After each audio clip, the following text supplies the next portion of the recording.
Everyone, আমি এসে গেছি আবার নতুন ব্লগ নিয়ে। তখনও সূর্যের আলো ফোটেনি, প্রায় তখন বাড়ি থেকে বেরিয়েছিলাম 5টায়, আর স্টেশনে পৌঁছেছিলাম 6টার দিকে।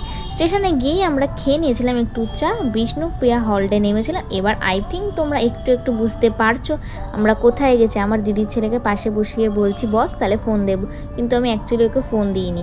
তো এবার আই থিঙ্ক তোমরা বুঝতে পেরেছো আমরা এসেছি মায়াপুর। মানে প্রথমে আমরা গিয়েছিলাম সুদর্শন সেবা সঙ্গে। এখানে জায়গাটা এত সুন্দর, মানে সত্যি খুব শান্ত নিরিবিলি, চারিদিকটা সুন্দর ফুল দিয়ে সাজানো। তাছাড়াও ছিল রাধাকুণ্ড, শ্যামকুণ্ড, সাথে ছিল 60 ফুটের গৌরাঙ্গের মূর্তি।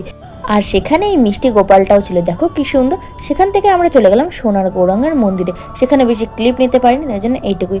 তারপরে খিদে পেয়ে গেছিলো, একটু হালকা কিছু খেয়ে নিলাম। আমরা নৌকা করে চলে গেলাম নবদ্বীপ থেকে মায়াপুরে। ওখানে গিয়ে ফার্স্টে পেয়ারা মাখা খেলাম, তারপরে টোটো করে চলে গেছিলাম মায়াপুর মন্দিরে। আমাদের যেতে যেহেতু অনেকটাই দেরি হয়ে গেছিলো, তাই আমরা সবার আগে গিয়ে খাবারের টিকিটটা কেটে নিলাম। ওখান থেকে আমরা চলে গেছিলাম গোশালাতে। তারপর গোশালা থেকে বেরিয়ে আমরা খেয়ে নিলাম মায়াপুরের স্পেশাল দইটা তো ভীষণ ভালো খেতে ছিল। তারপরেই আমরা চলে আসলাম মন্দিরে। আবার মন্দিরে এসে প্রসাদ খেলাম। প্রসাদ আমাদের ছিল ভাত, ডাল, পাঁচমিশালি তরকারি, সয়াবিন পনিরের একটা তরকারি আর পায়েস। খাবারগুলো তো ভীষণ সুন্দর ছিল। প্রসাদ নিয়ে আর আলাদা করে কিছু বলেনি। তারপরে আবারও দই খেয়ে আবার ট্রেন ধরে চলে আসলাম বাড়ি। আজকের মতো এতটাই, চলো টাটা।